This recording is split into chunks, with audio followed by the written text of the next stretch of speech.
दोस्तों कैसे आप सभी लोग आशा करते हैं आप सब बहुत अच्छे होंगे और आप सबकी तैयारी भी अच्छी चल रही होगी। दोस्तों आज हम करेंगे एनटीपीसी का पार्ट नंबर 55। इससे पहले हम 54 पार्ट करवा चुके हैं और उनको हमने क्रम से लगा दिया है। प्लेलिस्ट अलग से मिल जाएगी आपको एनटीपीसी की, वहाँ सारे क्रम से पार्ट्स मिल जाएंगे आपको। दोस्तों आज हम इससे पहले वीडियो को शुरू करें, मैं आपको कुछ नाम बताता हूं। आप में से बहुत सारे जो व्यूअर्स थे जो कमेंट्स किए थे, क्योंकि हमने बोला था कि जितने भी लोग कमेंट्स कर रहे हैं या क्वेश्चन पूछ रहे हैं उनको हम ज़रूर उनके नाम लेंगे। तो आज बारी आ गई है उन सबके नाम लेने की। तो ये नाम कुछ इस प्रकार से हैं: राज ठाकुर और हाजमा Ali, Anand sir motivational, university papers library, Nisha Chauhan और Hamza Ali, loco educational classes. और अगली स्लाइड में है Indra Kumar Devgan, Chanda Kumari, Prince Singh, Sana Shaikh, Indra Kumar, success academy, Rohit Kumar और नारायण क्लासेस, खुशी वर्मा, लोको एजुकेशनल, शीतल, दीपक, लोको। और ये कुछ कमेंट्स थे जो हमारे पास आए थे और जिन्होंने कुछ क्वेश्चंस पूछे थे उन सब के हमने रिप्लाई भी दिया है, तो यहाँ पर आप देख भी सकते हैं। ठीक है दोस्तों, तो अगर आप में से भी कोई कमेंट करते हैं तो आप सबका भी नाम हम यहाँ पर पब्लिश करेंगे। शुरुआत करते हैं आज की इस वीडियो की। लेकिन दोस्तों चैनल को सब्सक्राइब नहीं किया है तो आपसे रिक्वेस्ट है चैनल को सब्सक्राइब कर लीजिए और बेल आइकन भी दबा लीजिए, ताकि ऐसी वीडियोस आपको मिलती रहें और आपकी तैयारी बेहतर होती रहे, जिससे आप एक सीट पक्की कर पाएं। इस साल आपका सिलेक्शन श्योर हो चुके रेलवे में। आज नए क्वेश्चन ले रहे हैं, देख लो आप स्लाइड में। 10 फरवरी 2021 का पेपर है, जो कि 3 से 4:30 के बीच यानी कि शाम वाली शिफ्ट में हुआ था एनटीपीसी का। ठीक है, तो लेटेस्ट पेपर यही हुआ है अब तक।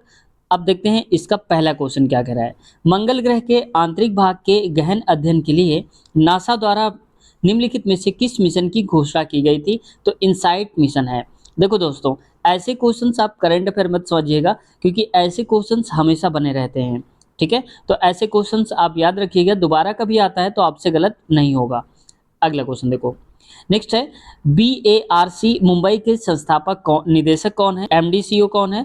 तो ये होमी जहांगीर भाभा हैं। ये रिपीटेड क्वेश्चन है दोस्तों, ये ग्रुप डी में भी सेम क्वेश्चन पूछा गया था 2018 वाली वैकेंसी में, 2019 वाली में नहीं है, 2018 वाली में पूछा गया था। सेम टू सेम ये क्वेश्चन है। अगला क्वेश्चन देखो, नेक्स्ट क्वेश्चन पे आते हैं। अब देखो ऐसा क्वेश्चन हर एक सेट में अगर आप लगातार देख रहे होंगे वीडियोस को, तो जो हमारे व्यूअर्स होंगे उन्हें पता होगा कि ये क्वेश्चन कम से कम एक तो आता ही आता है हर एक सेट में। ठीक है, तो मैं इसको लिख देता हूँ यहाँ पर ताकि आपको और अच्छे से दिखे। 40। अब देखो गुणा है, गुणे का अर्थ क्या है? माइनस है, तो यहाँ पर लगा दो -5 लिख दो आप। प्लस है, प्लस को हम क्या लिखते हैं? यहाँ लिखा होगा प्लस का अर्थ है गुणा, तो आप गुणा करा दो, गुणे में हो जाएगा 10।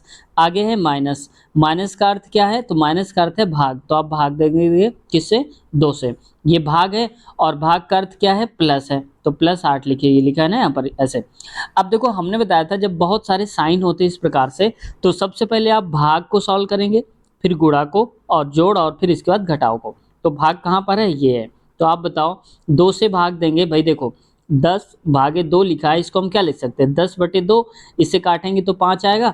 तो कहने का मतलब इसको हम हटा करके 5 लिख सकते हैं कि नहीं लिख सकते? तो मैं पूरा हटा के यहाँ पर 5 लिखता हूँ, यानी कि 40 माइनस का 5 और गुणे में 5 और प्लस का 8। समझ में आया? फिर क्या करना है? गुणा सॉल्व करना है, तो 5 25 हो जाएगा, यानी कि 40 माइनस का 25 प्लस का 8 हो जाएगा। फिर आप जोड़ दो, तो 40 8 48 में से आप 25 हटा दो, तो कितना बचेगा? 8 में 5 गया तो 3 और 4 में 2 गया तो 2, यानी कि 23 उत्तर आएगा। तो ऑप्शन नंबर आप देख लो कहाँ पर लिखा है, पहला ही करेक्ट आंसर हो जाएगा हमारा। देखो इसमें पूछ लिया भारतीय संविधान कब लागू हुआ था? 1950 में। और इसके पहले वाला सेट अगर आपने इसके पीछे वाली वीडियो देखा होगा तो उसमें से कुछ ऐसा ही क्वेश्चन दिया था कि यहाँ पर उसका अंगीकृत कब करा गया था, उसको बनाया कब गया था? 26 नवंबर 1949 को। इसीलिए 26 नवंबर को क्या बनाते हैं? संविधान दिवस मनाते हैं। अगला क्वेश्चन देखो, नेक्स्ट, निम्नलिखित में से किस देश का भूभागीय क्षेत्रफल सर्वाधिक है? यानी कि सबसे ज्यादा जो एरिया है पूरे दुनिया में वो किसका है? यह है कनाडा का। ठीक है, इन ऑप्शन के हिसाब से है, बताना है आपको। ठीक है, वैसे तो अगर इनका क्रम आपको याद रखना हो तो ये आप याद रखना, रुक, चीन, ये बहुत अच्छी ट्रिक है। अब आ भारत। ठीक है, कहाँ पर? अब आ भारत। रूस है सबसे ज्यादा, कनाडा, चीन और ये है अमेरिका, ब्राजील, ऑस्ट्रेलिया और भारत है। तो भारत कौन से नंबर पे आया? तो देखो 1 2 3 4, 5, 6 और 7वें नंबर पे भारत आता है, याद रखना आप। तो ये ट्रिक आप याद रखेंगे तो सारे आपको क्रम याद रहेंगे, ठीक है। अगर मान लो ये कह देता दोस्तों कि इसमें तो पूछ लिया कि सबसे बड़ा भूभागीय क्षेत्रफल कौन है, अगर ये पूछ लेता कि सबसे बड़ा तीसरा कौन सा है, तीसरे में अगर पूछ लिया जाता तो आप क्या बताते? उसी ट्रिक को आप फॉलो करके आप बताना जरा क्या रहा है। तो कमेंट करके आप बताओ कि तीसरे नंबर पे कौन सा आएगा क्षेत्रफल की दृष्टि में, सबसे बड़े से तीसरा, मतलब सबसे आगे से पीछे की तरफ चलेंगे। आगे देखो, नेक्स्ट दिए गए 4 विकल्पों में से उस शब्द का चयन करें जिसका कसाई के साथ वही संबंध है जो जूता का मोची के साथ। ठीक है भाई, अब आप देखो जरा, जूता जो है उस उसका संबंध किससे होता है? ये होता है मोची से, क्योंकि मोची जूते को ठीक करता है, काटता है, जोड़ता है, वही तो करता है। और कसाई का काम भी क्या होता है? मांस को काटता है, ठीक है, अलग अलग करता है, तो कसाई का काम होता है। ऑप्शन नंबर दूसरा सही हो जाएगा। इसमें ऐसे ऑप्शन ही दिए गए हैं कि आपको कंफ्यूजन नहीं होगा, कसाई मतलब मांस से संबंधित। आगे बढ़ें, देखो इसमें क्या रहा है, निम्नलिखित में से कौन सा सुमेलित नहीं है, यानी कि कौन सा सही ढंग से नहीं मिलाया गया है। चलो देखते हैं इसको। भाखड़ा नागल बांध जो है वो हिमाचल प्रदेश में कह रहा है, और यह है भी क्योंकि सतलज नदी पर बना हुआ है, याद रखना भाखड़ा नागल बांध। सरदार सरोवर बांध गुजरात में है, और टिहरी बांध भगीरथी नदी ये महाराष्ट्र में नहीं है, ये कहाँ पर है? उत्तरांचल में है, हिमाचल उत्तराखंड में। हीराकुंड महानदी पर बना है जो कि उड़ीसा पे है, बात सही कही जा रही है। देखो मैंने तो सारे बता दिए, भाखड़ा नागद सतलज नदी पर, टिहरी भगीरथी पर, हीराकुंड महानदी पर। सरदार सरोवर जो गुजरात में है, अब आप बताओ कि सरदार सरोवर जो है किस नदी पर बना हुआ है। ठीक है, आपसे मैं ये पूछता हूँ, देखते हैं किसका कमेंट आता है, अगले दिन उसका भी नाम आएगा। आगे देखते हैं नेक्स्ट क्वेश्चन पे। यदि किसी वर्ग की भुजा का 1/10 मीटर है, वर्ग की एक भुजा है उसका 10 मीटर है, तो 4 मीटर भुजा वाले एक बड़े वर्ग के अंदर ऐसे कितने वर्ग रखे जा सकते हैं? यानी कि देखो कहा जा रहा है कि, मैं ऐसे बना देता हूँ इसको, जैसे मान लो कि ये वर्ग है पूरा पूरा, ठीक है, ये वर्ग है, इसके अंदर एक छोटा सा वर्ग और है जो इतने मीटर भुजा वाला है।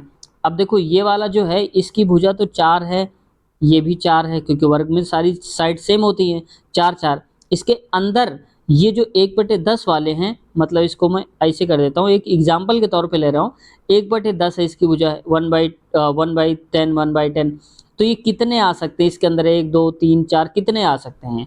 तो देखो सबसे पहले हमें क्या करना होता है, इसका एरिया निकालो। तो वर्ग का क्षेत्रफल क्या होता है? भुजा का स्क्वायर, और भुजा 4 और गुणे में 4 कर दो आप। यहाँ देखो 1/10 मीटर वाले, तो इसका भी एरिया निकालो। 1/10 10 है यहाँ पर लिखा हुआ है, 1/10 और गुणे में 1/10। जब बटे के नीचे बटे होता है, मतलब 1 ये आ गया, एक ये आ गया, तो सबसे नीचे वाला सबसे ऊपर पहुंच जाता है। मतलब इसको हम लिखेंगे 4 गुणे 4, और यहाँ पर 10 10 हम 100 बटे में 1, तो 1 का कोई फर्क ही नहीं पड़ता। तो 4 चौक 16, तो यहाँ मैं लिख देता हूँ, यहाँ घुमाकर 1600 कितने आ जाएंगे? 1600 वर्ग उसके अंदर रखे जा सकते हैं। ऑप्शन नंबर दूसरा वाला हमारा करेक्ट हो जाएगा। आगे बढ़े क्वेश्चन में, देखो भारत में वस्तु एवं सेवा कर यानी कि GST, goods and service tax के अधीन आने वाली 4 कर दरें कौन सी हैं? अब ये हमेशा पूछा जाएगा जब तक इसकी दरें चेंज नहीं होती हैं, तो याद रखना पहली दर है 5%, 12%, 18% और फिर 28% है। हमारे देखते होंगे कि शिक्षा यानी कि जो हम लोग कॉपी किताबें खरीदते हैं उसमें से 18% का जीएसटी लगता है, जबकि अन्य कई सारे देशों में वहाँ पर 0 जीएसटी लगता है। पुस्तक पर यानी कि पढ़ाई एजुकेशन पर 0% टैक्स होता है, यहाँ पर 18% है। समझ सकते हैं आप कितना लूट हो रही है हमारे देश में, है ना, शिक्षा को लेकर के। अच्छा आप बताना कि जो जीएसटी वाला है ये किस देश से लिया गया है, जीएसटी के जो प्रावधान है कौन से देश से लिया गया है, देखते हैं। अगला क्वेश्चन देखो, वर्ष 2019-20 में इनमें से कौन सा राज्य भारत का सबसे बड़ा कपास उत्पादक था? तो ये है गुजरात, और ये अभी भी है गुजरात। तो अगर इस बार भी आंसर आता है तो भी आप गुजरात को ही टिक करेंगे, कब? कपास के क्षेत्र में अगर आता है तो। ठीक है, आगे बढ़ते हैं। देखो अच्छा मैं थोड़ा सा बता ही देता हूँ, ये जो मध्य प्रदेश है, मध्य प्रदेश को सोया प्रदेश के भी नाम से जानते हैं। किस नाम से? सोया प्रदेश। अब आप कहेंगे सोया क्यों है, तो सोया नहीं है दोस्तों, ये सोया हुआ नहीं है, ये सोयाबीन का उत्पादन सबसे ज़्यादा करता है मध्य प्रदेश, इसलिए इसको सोया प्रदेश के नाम से जानते हैं। ठीक है, आगे बढ़ते हैं क्वेश्चन में। नेक्स्ट देखो कथन निष्कर्ष देख रखा है, तो हम कथन को पढ़ते हैं, और जब तक कथन को आप सही ढंग से नहीं पढ़ेंगे तो निष्कर्ष को निकालने में आपको प्रॉब्लम होगी, समस्या होगी। तो कथन देखो, क्या रहा है, पहला कथन है नर्सें केवल लंबे पुरुषों से शादी करती हैं, यानी कि जो नर्सें होती हैं वो लंबे पुरुषों से शादी करती हैं। ठीक है, अब आप कहेंगे कि ऐसा नहीं है, तो ऐसा नहीं, जो क्वेश्चन में बोला जाए कथन में, हमें उसे को सार्वभौमिक सत्य मानना है कि हाँ भाई तुम ही सही हो। तो नर्सें केवल लंबे पुरुषों से शादी करती हैं, चलो मान लिया हमने। अंकित बहुत लंबा है, ठीक है भाई। अब आते हैं, अंकित लंबा है और लंबे पुरुषों से नर से शादी करती हैं। अब आते हैं, कहना क्या चाहता है, अंकित की शादी एक नर से हुई थी। अब आप बताओ कि अंकित लंबा है तो दुनिया भर के जितने भी लंबे आदमी हैं, क्या सारे के सारे नर्सों से शादी कर लेते? नहीं। जैसे मान लो कि दुनिया में अगर मान लो 50 लोग हैं जो कि लंबे हैं, थोड़ी देर के लिए मान लो, अब 30 नर्स हैं, तो 30 नर्स 30 पुरुषों के हिसाब तो कर पाएंगी शादी, 20 तो बच जाएंगे ना। तो इसका मतलब ये नहीं कह सकते हो दुनिया में जितने भी लोग लंबे हैं वो सारे के सारे नर्स ही शादी करेंगे, ऐसा नहीं हो सकता है। ठीक है, और अगर थोड़ी देर के लिए मान भी लेते हैं कि अंकित की शादी एक नर्स से हुई है, मान लो थोड़ी देर के लिए, उन 30 में से आ रहा है नर्स, ये आ रहा है अंकित, ठीक है। दूसरा क्या कह रहा है, अंकित की शादी नर्स से नहीं हुई है, तो भाई दोनों हो सकते हैं। हो सकता है कि इसकी शादी हो चुकी हो नर्स से, या हो ना हुई हो, ऐसा भी तो हो सकता है, क्योंकि लंबा होने का मतलब ये थोड़ी है कि वो नर्स से ही शादी करेगा। हो सकता है शादी उसकी हुई हो या अभी होना बाकी हो। तो कोई एक सही होगा, या तो उसकी शादी नर्स से हुई होगी या तो नहीं हुई होगी। तो या तो निष्कर्ष फर्स्ट या निष्कर्ष सेकंड पालन करता है। एक पार्क में लगे सूचना पट पर लिखा है, कृपया कूड़ेदान का उपयोग करें, कूड़ा ना फैलाएं और अपने समुदाय को साफ कर रखने में मदद करें।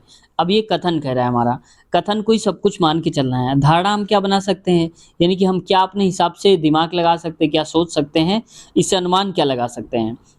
इधर उधर कूड़ा फेंकने से हमारे समुदाय में गंदगी होती है। देखो, गंदगी होती तभी तो बोला गया है कि समुदाय को साफ रखने में मदद करें। मदद कैसे करें? कूड़ेदान में कूड़ा को फेंकें। तो ये बात सही है पहली वाली। दूसरा कह रहा है, सभी लोगों द्वारा इस सूचना पर ध्यान दिए जाने की संभावना है। तो बिल्कुल संभावना है, क्यों?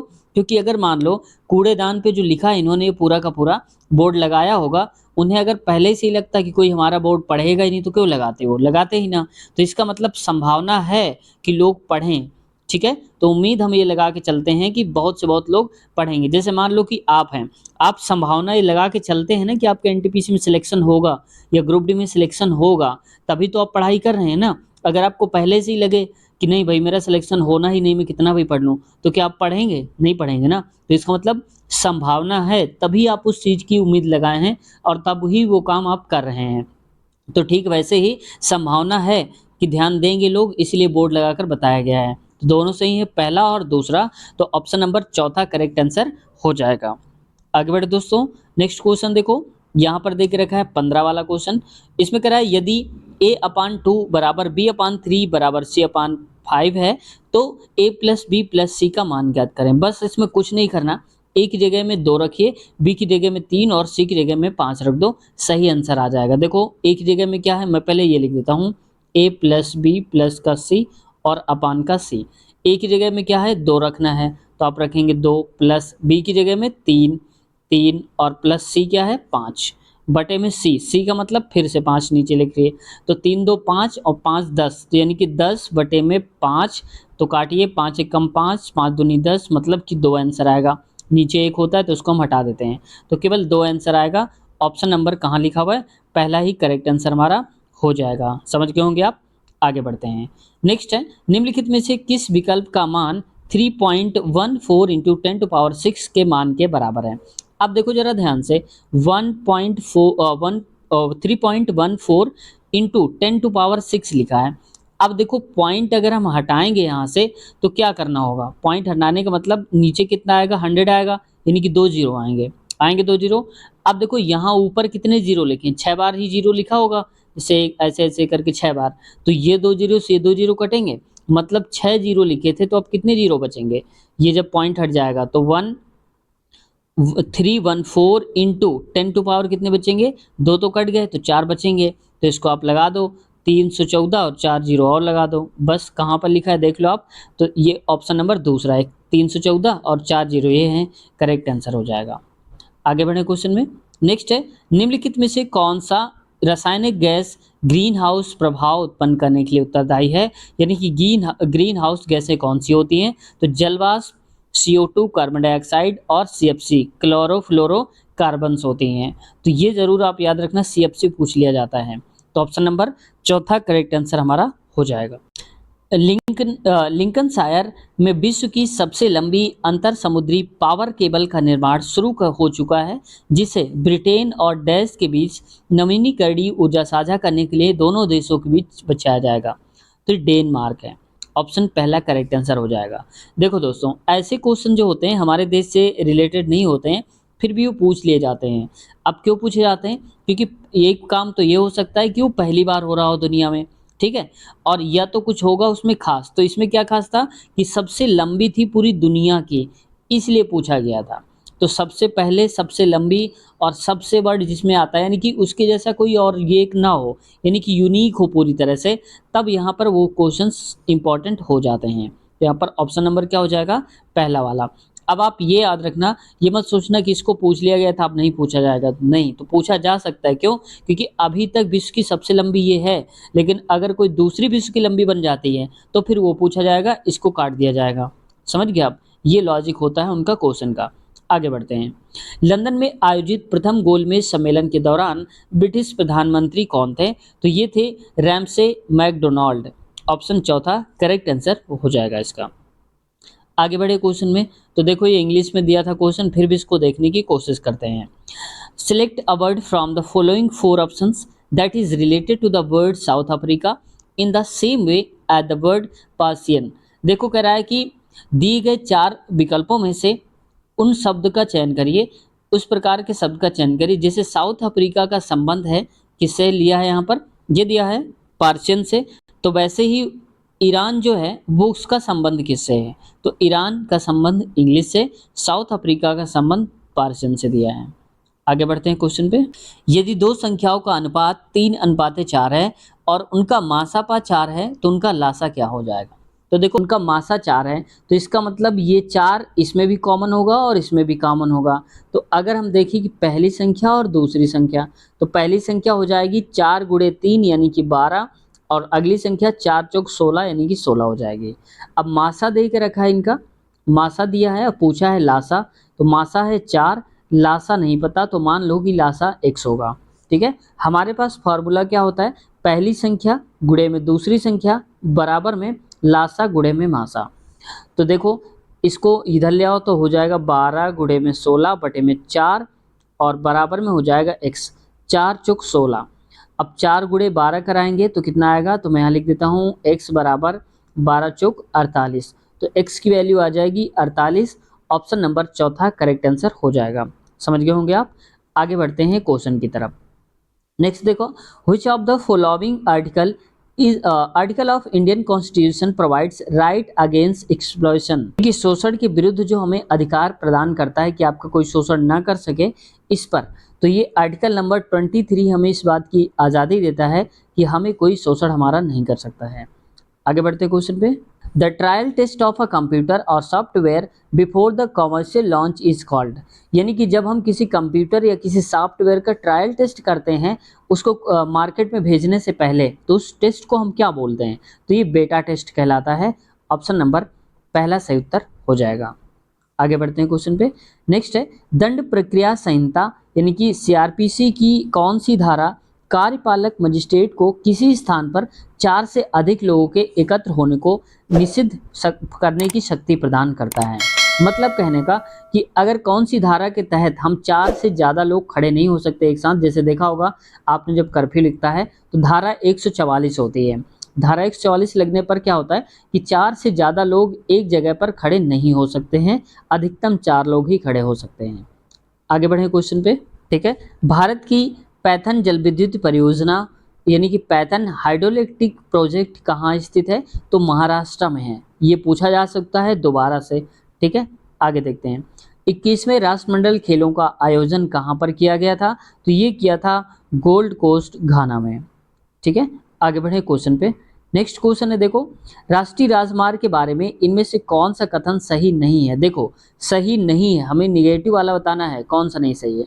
तो पहला देखो, NH44 भारत का सबसे लंबा राष्ट्रीय राजमार्ग है। तो ये बात बिल्कुल सही है, जो कि ये जो NH44 है ये कश्मीर से कन्याकुमारी यानी तमिलनाडु तक जाता है। याद रखना, कश्मीर से तमिलनाडु तक सबसे बड़ा सबसे लंबा यही है। और इसकी लंबाई अगर देखें तो ये है 3745 किलोमीटर। आप याद रखना, इसको आप चाहे तो लिखते भी जाओ।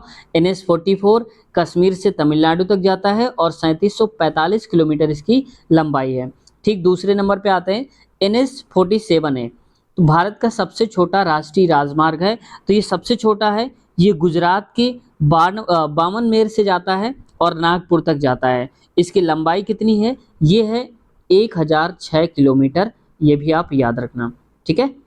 इकाई दहाई सैकड़ा हजार 1006, ठीक है। अब आगे बढ़ते हैं क्वेश्चन पे। NH8 भारत का सबसे छोटा राष्ट्रीय राजमार्ग है। नहीं भाई, सबसे छोटा राष्ट्रीय राजमार्ग तो यही हो गया है, ये नहीं है। तो NH जो 8 है इसके बारे में भी जान लेते हैं। जोड़ता है दिल्ली और मुंबई को आपस में, NH8 जोड़ता है दिल्ली मुंबई को, जिसकी लंबाई 1235 किलोमीटर है। ये भी आप याद रखेंगे। तो मैंने सारे जितने भी थी मैंने सबके बारे में बता दिया, तो आप आगे से याद रखेंगे। यही हमारा गलत हो जाएगा, ठीक है। सबसे छोटा नहीं है राष्ट्रीय राजमार्ग। आगे बढ़ते हैं क्वेश्चन पे। नेक्स्ट है, एक लड़के की ओर इशारा करते हुए सुरेश ने कहा, उसकी माँ का भाई मेरी माँ के पिता का इकलौता पुत्र है। अब बताना है उस लड़के की माँ का सुरेश से क्या संबंध है। अब आप देखो, जब कभी ब्लड रिलेशन आए तो हमने हर बार बताया है कि आप उसको अपने ऊपर लिया करिए कि हम अगर उस जगह खड़े होंगे तो हमारा रिलेशन क्या बनेगा। तो देखो, उसकी माँ का भाई, मान लो आपकी माँ का जो भाई होगा वो कौन होगा? आपके मामा होंगे। और मेरी माँ के पिता का इकलौता पुत्र है। वहीं दूसरी ओर है कि मेरी माँ के पिता का इकलौता पुत्र। तो आप बताओ, आपकी माँ के जो पिता होंगे वो नाना होंगे और नाना का जो बेटा होगा वो आपका मामा ही तो होगा। तो ये कह रहा है कि मेरे मामा और इसके मामा दोनों के सेम सेम हैं। तो मामा, अब आगे देखो क्या हो रहा है, उस लड़के की माँ का सुरेश से क्या संबंध है। तो वो बताओ, ये जो लड़का होगा इसके साथ क्या संबंध होगा। तो ये कहेगा भाई भाई का होगा, क्योंकि मौसी का लड़का होगा। अब पूछा था माँ का सुरेश से, लड़के की माँ, तो लड़के की माँ होंगी कोई, ये सुरेश होगा। तो जब मौसी मौसी के लड़के हैं तो ये इनकी मौसी ही तो होंगी। मौसी है तो मामी होंगी, लेकिन मौसी होंगी मेन। तो ऑप्शन नंबर इसमें सही हो जाएगा कौन सा? पहला वाला सही हो जाएगा, ठीक है। अब ऐसे क्वेश्चन में आप ऐसा किया करिए, देखो एक यहाँ खड़ा है व्यक्ति, एक यहाँ खड़ा है, कह रहा है कि मेरी माँ का भाई यानी कि मेरे जो मामा हैं। अब ये क्या कह रहा है, मेरी माँ के पिता यानी कि मेरे जो नाना हैं इनका बेटा, तो यानी कि मेरा मामा। तो इसके भी मामा और इसके भी मामा, दोनों के मामा सेम हो रहे हैं। तो सेम कैसे हो रहे होंगे? क्योंकि इनकी जो संतानें होंगी, इनके नाना होंगी, इन्हीं की संतानें एक ये होंगी, इनकी ये होंगी और इसी की ये बेटे होंगे दोनों, ठीक है, मौसी मौसी का लड़का। आगे बढ़ते हैं। एक त्रिभुज और एक समांतर चतुर्भुज समान आधार पर और समान समानांतर रेखाओं के बीच निर्मित हैं। तो त्रिभुज का क्षेत्रफल इनमें से किसके बराबर होगा? देखो कुछ इस प्रकार से इसका फिगर बनेगा। तो आप बताओ यहाँ पर, तो क्या हो जाएगा, समांतर चतुर्भुज के क्षेत्रफल के आधे के बराबर होता है। ये हमेशा थ्योरम भी आप याद रखना, मतलब इसके अंदर का जो एरिया होगा और इसका जो एरिया होगा टोटल, वो आधे के बराबर में होता है, ठीक है। समांतर, ये टोटल का जो होगा ये वाला, इस पूरे का जो एरिया निकालेंगे आप समांतर चतुर्भुज का, मान लो निकलेगा थोड़ी देर के लिए, मान लो कि 100 निकला, 100 मीटर स्क्वायर। तो त्रिभुज का कितना निकलेगा? इससे आधा, यानी कि 50 मीटर स्क्वायर। इसीलिए हमेशा बोला जाता है यहाँ पर, याद रखना, क्योंकि बोला जाता है अनुपात होता है हमेशा 2:1 का, समांतर चतुर्भुज और त्रिभुज वाला। तो समांतर चतुर्भुज के क्षेत्रफल के आधे के बराबर होगा, ये भी आप याद रखें। आगे बढ़ते हैं क्वेश्चन पे। क्वेश्चन है, नेक्स्ट क्वेश्चन में कहा जा रहा है, a solution of a weak acid and it's salt is called.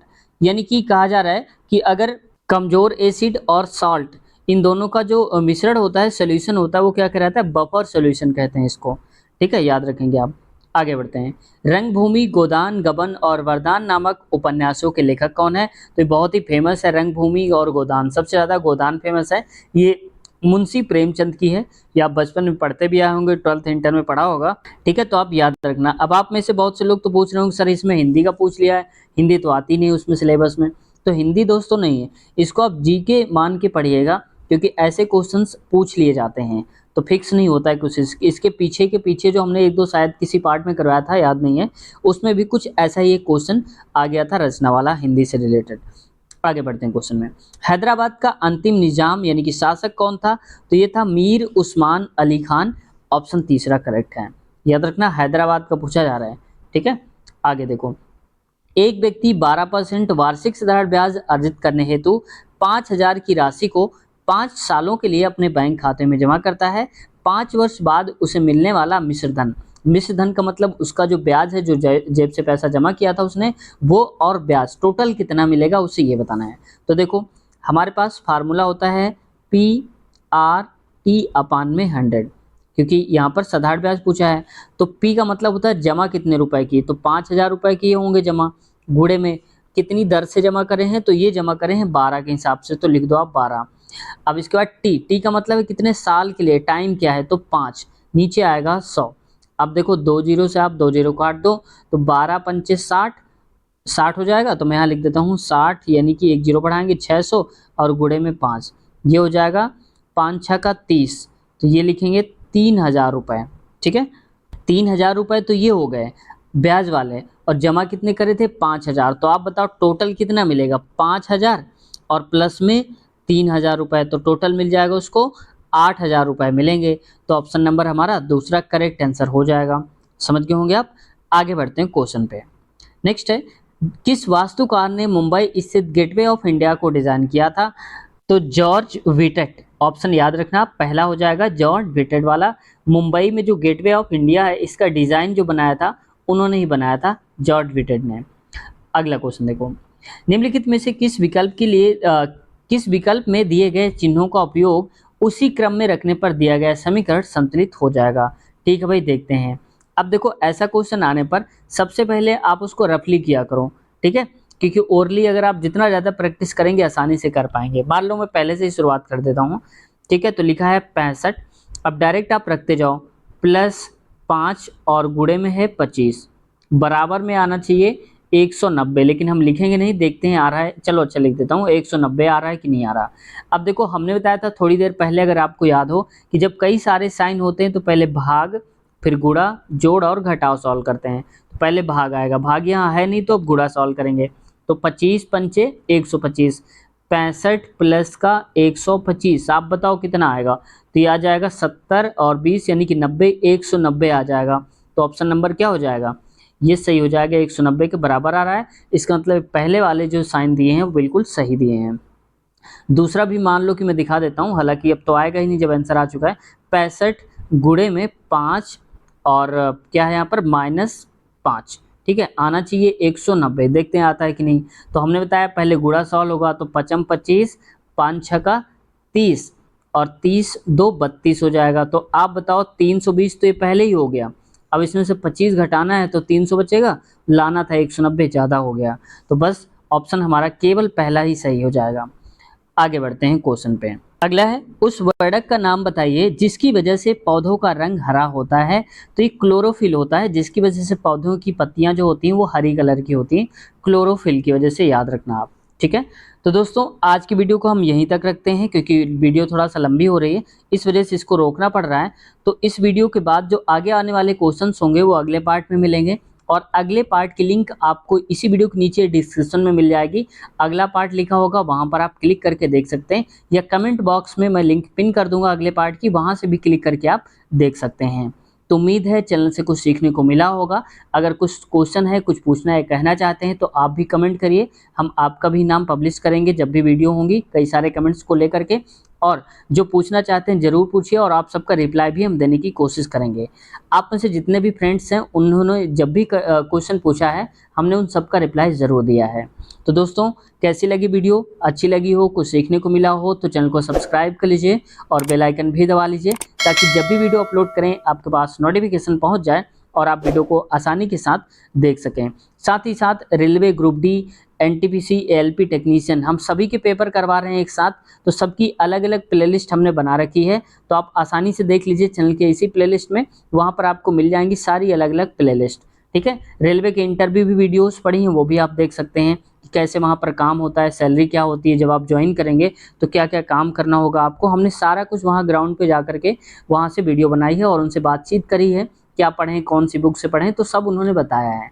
तो इस वीडियो की लिंक जो मैं बोल रहा हूँ इंटरव्यू, इसकी भी इसी वीडियो के नीचे लिंक मिल जाएगी, तो आप एक बार डिस्क्रिप्शन जरूर चेक कर लिया करिए, उसमें मिल जाता है। तो अपना ख्याल रखिए, टेक केयर, बाय बाय।